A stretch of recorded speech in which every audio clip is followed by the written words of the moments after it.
ready for takeoff.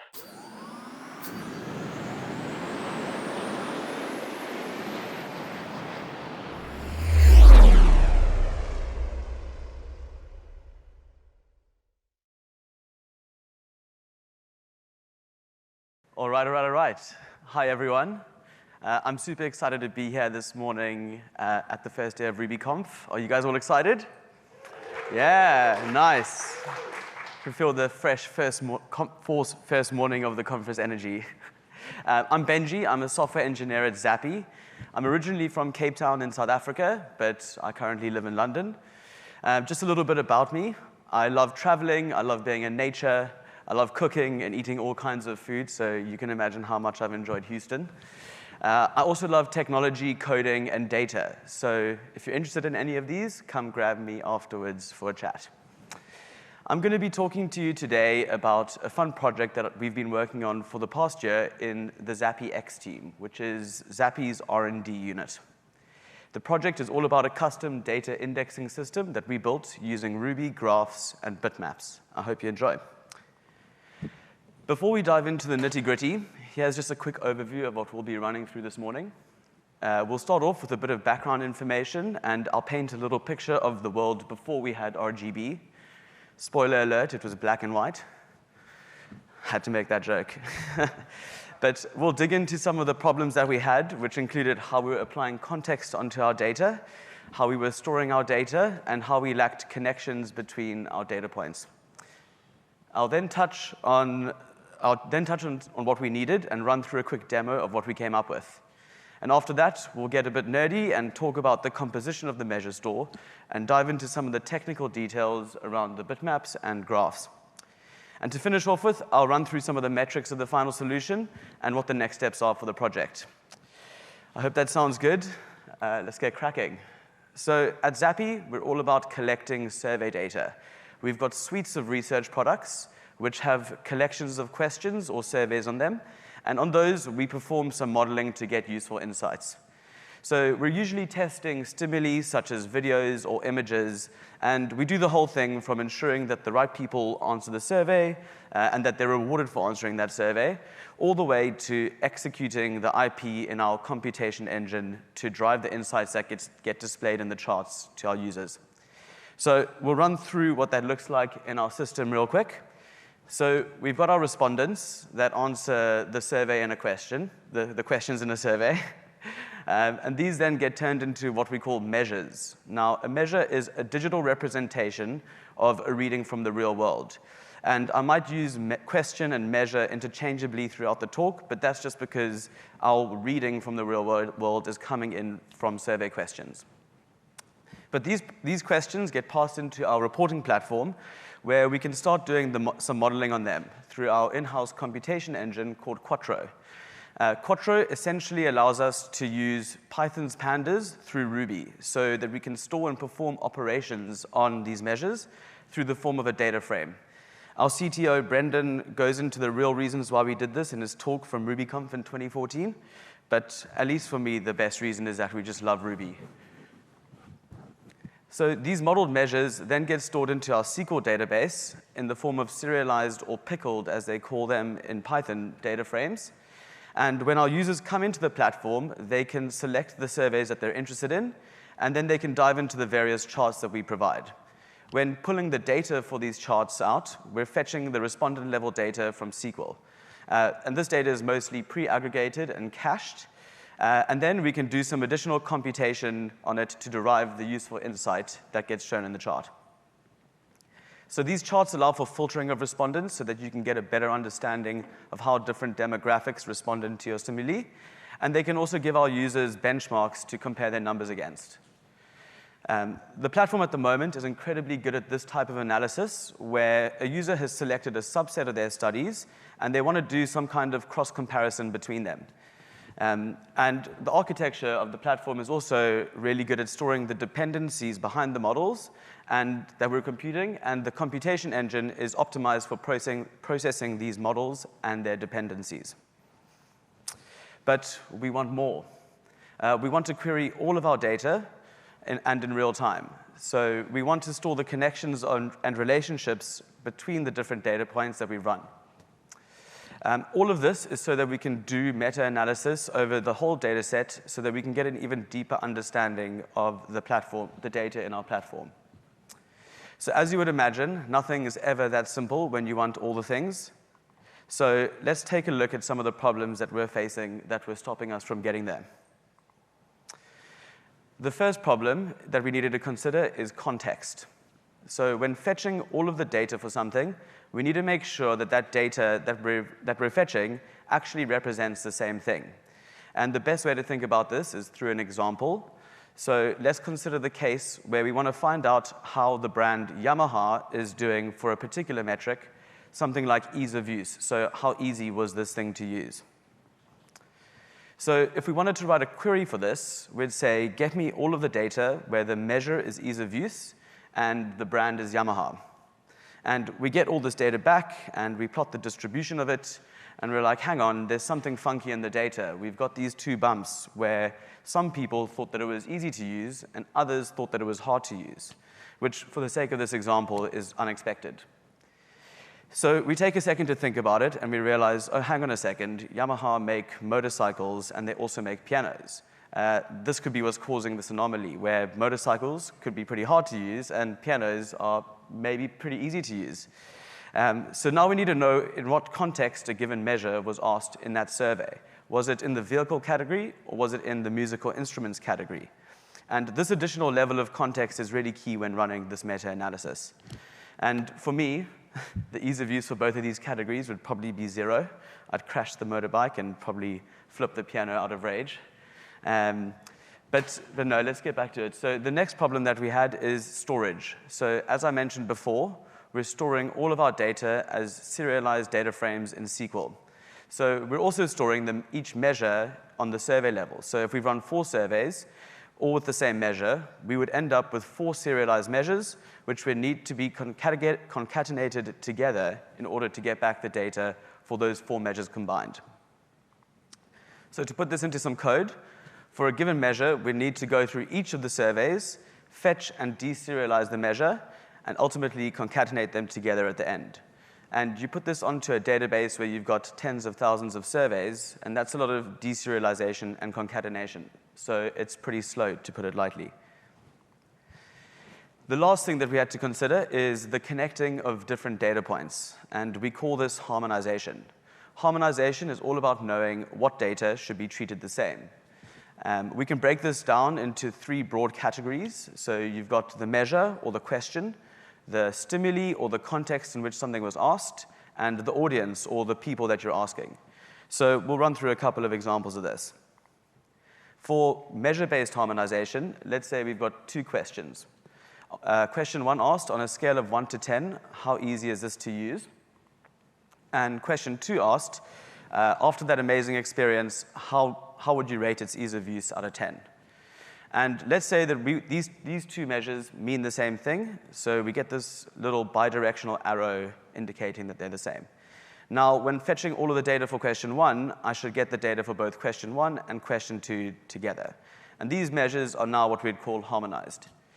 It's worth mentioning that these probably shouldn't have been considered the same, because the second question is putting in some additional bias. So this might skew the results. So in fact, question 2 can only call itself the same as question 1, but not the other way around. So now we have a one-directional arrow. And question 2 should have this data, both question 1 and question 2, and question 1 should only have question 1.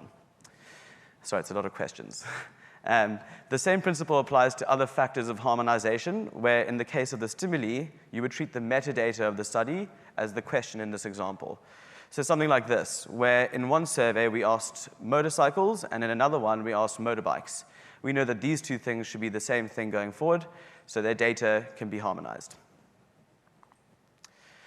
So we needed something special, something that will allow us to query our entire data set with both context and harmonization. And it also needs to be fast, like real-time fast. So before I continue, I forgot to mention at the start that there's a prize to whoever can guess the number of times I've said data in this talk, so come grab me afterwards. But let's bring it back in. We've gone through what the world looked like before the MeasureStore, and hopefully we have an idea of the kinds of problems that we were facing. But now that's over, let's get ready for the cool stuff. welcome to the MeasureStore. And as the name suggests, we're storing measures. The MeasureStore was built with the core principle that the API needs to be very simple and easy to understand. When making a request to the MeasureStore, you can give it three things. You can give it the context or the scope. You can give it the measure and the dimensions that you're interested in, if you're interested in them. That last one's optional. But let's apply that to the Yamaha example. So you can see over here that we're scoping the query, MeasureStore.scoped, and we're scoping it to ask for surveys that have been asked in a category of motorcycle and brand of Yamaha. And we're also asking for the ease of use measure at the end of it, as seen in those square braces. And over here, we're doing the same thing, but we're saying that we're only interested in people that answered between a rating between 7 and 10, so 7, 8, 9, 10. We'll dig into this a bit further after the demo, but you can also perform basic operations on these queries, such as counting the number of respondents or printing out the indexes. So with us seeing a little bit how to interface with the MeasureStore, let's see it in action. So for the first demo, we're going to see how a particular measure has performed across all of the countries that we run ads in. So the measure that we're going to look at is ad distinctiveness on a scale of 1 to 5. How distinctive was this ad? So what we'll do is we'll loop over all the countries that we run ads in, and we'll get back the distribution for that measure on a given country. And I haven't shown it in this code snippet, but we'll print these out in an ASCII chart so that we can visualize the data. And here we go. We can see it running. And there you get back all of the data. So for the sake of this example, let's say we just want to compare the United States versus the UK. So here is the data for the United States. And we can see that it's all come back in 17 milliseconds. This is for 800,000 respondents. And we can see that the trend is pretty good and that ads in the state seem to be pretty distinctive. About 240,000 people are giving it a full 5 out of 5, and only a few people giving it a 1 or 2 out of 5. Now let's take a look at the UK. And this has come back in just 6 milliseconds, but there's slightly less respondents with only 180,000 people in the study. That have been run in the UK. So we can already tell that we've run more ads in the US than in the UK. But the result has got an interesting trend. We can immediately see that there are less people giving the ad 5 out of 5, and it's pretty flat between 3 and 5, and quite a few people giving it a 2 out of 5. So the ads in the UK are less distinctive than those in the States. Or more likely, the people in the UK are slightly more pessimistic than people in the States, which is probably due to the weather.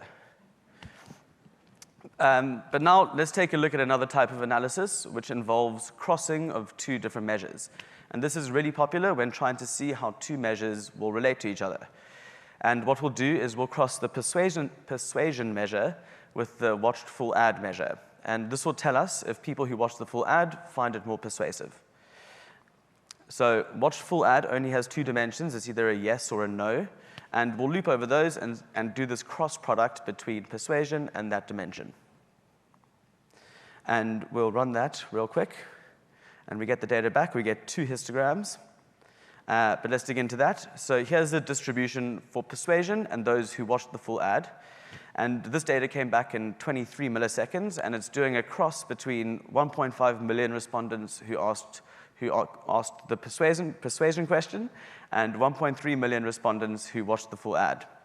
And here's the same thing for those who didn't watch the full ad, which only took 8 milliseconds. But that's just because there's far less respondents. And we can see that generally those who watched the full ad found it more persuasive, which we probably could have predicted because they actually watched the whole thing. But the last quick demo that I'll do is for harmonization. And a classic in this problem is looking at regions. And over here, we've got all the regions for the United States. And we can see that there's a bit of a translations issue. We've got studies that have been run in Spanish, but also in English. So let's harmonize this data so that we can analyze them all together. And to start off with, we'll look at the counts before harmonization for the Northeast region and Noreste. And please excuse my pronunciation. I don't really speak Spanish. But we've got 360,000 respondents from the Northeast region and 89,000 from Noreste. And we can go and harmonize that by using this semantically SEM-EQ function for semantic equality. And for the sake of this example, we're going to give it the bidirectional true. So that means the two-directional arrow. And we run that, and we can see that when you count the number of respondents for that, they both have the same thing. So these 2 points are now harmonized. And we'll do the same for south and sur. So we can see the counts before doing it over here. And we can do this harmonization, but this time we're not going to say that it's bidirectional, which is the default option, as you can see. And we run that, and here we get the data back, and we can see that south now includes sur, but sur doesn't include south. So this data has been harmonized in one direction. All right, so we've seen the MeasureStore in action, and we understand a bit about the API and how to interact with it. Now let's go into what's happening under the hood. So we can break down the MeasureStore into two key components. You've got the part that stores the raw data, and you've got the part that stores the context onto that data. So we'll start off by talking about the way that we store the data. And the best way to think about the raw data store is as an index with a bunch of columns. So in our application, the index is respondents, and the columns are going to be the measures broken down into dimensions. So each dimension is a bitmap. And if a respondent answered yes for a particular dimension, they'll get a 1. And if not, they'll get a 0. So let's take a look at what that looks like. So we've got 4 respondents, and they were all asked the ease of use question. And we know that this question is a 10-point scale, so you've got 10 dimensions going across. Respondent number 1 answered a 7, so they've got a 1 for 7 and 0 for everything else. And respondent 2 answered a 5, so their row looks like this. And respondent 3 gave an 8, and 4 gave a 7. So there we have it. This is how we store our ease of use measure for all of our respondents. And when we first implemented this, it was really fast to return all of the data for a measure. But we noticed that it was getting quite big in terms of size. And we can see it in this example that we need 10 bits to store a single respondent, which is arguably better than 32 or 64. But we still wanted to get this more compressed. This data is really sparse. And we found a compression algorithm called roaring bitmaps, which essentially allows us to discard the zeros. So our bitmap actually looks something like this. So now we only need 1 bit to store a single respondent, which is pretty neat. So we've optimized the store to get all of the data for a given measure, regardless of the survey. So no more iteration through surveys, no more deserialization, and no more concatenation to pull it all together. Yay. But let's take a look at what that would be like if we did, in fact, have some surveys. So we'll add 2 surveys into the mix. We've got respondents 1 and 2 who have answered survey number 1, and 3 and 4 who have answered survey number 2. In terms of the query that we saw earlier, these would be the scope part of that query. So we've added 2 bitmaps, 1 for each survey, and if we want to fetch the data for survey number 1 for the ease of use measure, we can fetch all of the respondents that saw survey number 1, and we can take the ease of use measure and do a bitwise AND between those 2. So it would look something like this. And voila, we have all of the data for survey number 1 and the ease of use measure, and all of that in a few CPU cycles. And the same applies for survey number 2. And this principle goes for any type of data that we're storing in the bitmap store. So we can combine different measures or scopes using these bitops. But now that we understand the way that we store in the data, let's take a look at how we connect it all together. So initially, when thinking about the problem of storing the relationships between the data points, we looked at using a many-to-many relationship in a SQL table. But when we started to think about it, we realized that this wasn't the right tool for the job. And the main reason for that was because we needed to do what we call multi-hop traversal. So it turned into a graph problem. And to show you what I mean by this, I'll show you the structure of the graph. And the first node that I'll introduce is called the scope node. And it essentially stores an entity attribute value triple, as well as a storage key. So in this case, the entity is survey, the value is, the attribute is category, and the value is motorbike. And we can do this for the other variants of the scope. So we've got motorcycle and two-wheel. We can now put an equals edge between them to indicate that they should be harmonized. And it's a one-directional arrow, as you can see. So now when I want to fetch all of the data for the scope motorbike, I now know to fetch that of motorcycle and for two wheels, even though there isn't this direct link between motorbike on the left and two-wheel on the right. And that's this multi-hop traversal. And at this point, it's worth mentioning that we're using a property graph, so we can store the node type, which is scope, and we can store some properties to that, that is that hash of entity attribute value. The storage key is a pointer to the bitmap that stores the respondents for that particular scope. But more on this to come.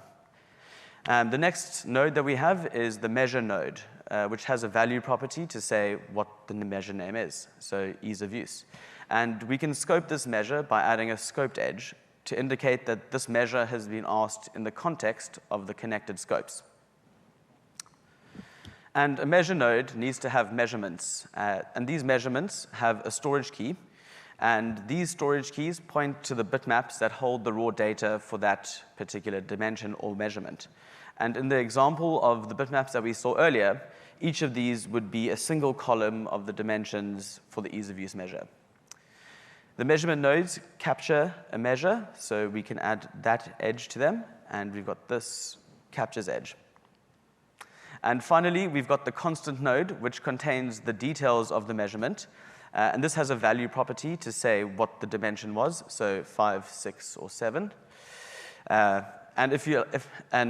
These are connected to the measurement nodes through a measures edge.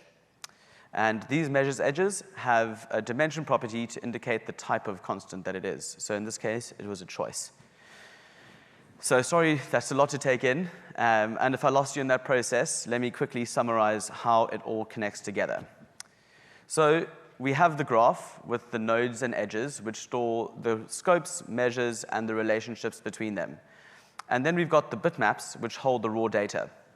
So when I run a query in the MeasureStore with the scope of category as motorbike, the graph will go and fetch that scope and all of its harmonized scopes, which are connected by that equals edge. And from these scopes, we can take that storage key property, which is the pointer to those bitmaps. And there we have our scopes, and that part of the query is sorted. So now we need to grab the measure, which is the ease of use measure. So we find the measure node, which has the value ease of use, and we grab all of its measurements. And from those measurements, we can get the bitmaps from the storage key. And there we have all the data that's needed to fetch our final measure. So to get that final measure, we'll do a bitwise OR of all the scope bitmaps and a bitwise OR over all the measure bitmaps and do an AND between those to get the final result. So you can see that we're using the graph to determine what data to fetch, and we fetch the corresponding data from that bitmap store. And there we have it, our data index using Ruby, graphs, and bitmaps. But I haven't mentioned how it's running in production or what tools we're using to implement it. So let me introduce to you our good friend Redis. And because of how compressed the data is with that roaring compression, and more on this in the next section, we're able to store both the graph and the bitmaps in memory through Redis. And Redis provides us with a really useful graph database module called RedisGraph, which is what we're using to store those nodes and edges. RedisGraph supports OpenCipher, which is one of the more popular query languages for graph databases. So this could be translatable to other graph technologies. And for the bitmap store, we're using a module called Redis Roaring, which was written by Avigiano. And we've been really impressed by how fast the whole system has been running. So let's take a look at some of the performance metrics. And to give a rough benchmark for the MeasureStore, I've fetched all of the age measures for one of our products, where we've got 3,608 surveys. And this has a total of 1.5 million respondents. I ran this on the current reporting platform, which is doing that whole fetching of the measure and deserializing and concatenating of them, and it came back in 90 seconds. And I did the same thing in the MeasureStore, which is scoping the query on the product and fetching the age bitmap, and it took 495 milliseconds, which is a 180x speed up. I also did a test to see how fast it could return all of the data for the age measure across all of our products. And this just took 9 milliseconds, which is for about 5 million respondents. And it's so much faster because we don't have to traverse the graph to find those scopes. We can just go and fetch that data straight from the bitmap store. And to compare the storage benefits of the MeasureStore, I loaded a subset of 40 studies from the current reporting platform into a SQL database, and they took up about 3.6 gigs. And when I loaded that same data into the MeasureStore, the graph came up to 23.3 megabytes, and the bitmaps came up to just 4.46 megabytes. So a total of 27 megabytes total. And that's about a 128x compression ratio. So what's next for the MeasureStore? Well, we've just graduated the project out of its R&D phase, and we're starting to scale it up with a few products in mind. And in terms of our main priorities right now, we're doing some battle testing to see how it will behave under extreme load. And at the same time, we've got folks who are looking into how we can use the MeasureStore as a backend for modeling data through the bitmaps. And we hope that one day we'll be able to open source it, so that if you also need to harmonize your data with context, you can use it too. Thank you for listening to me go on about graphs and bitmaps and data. Enjoy the rest of the conference.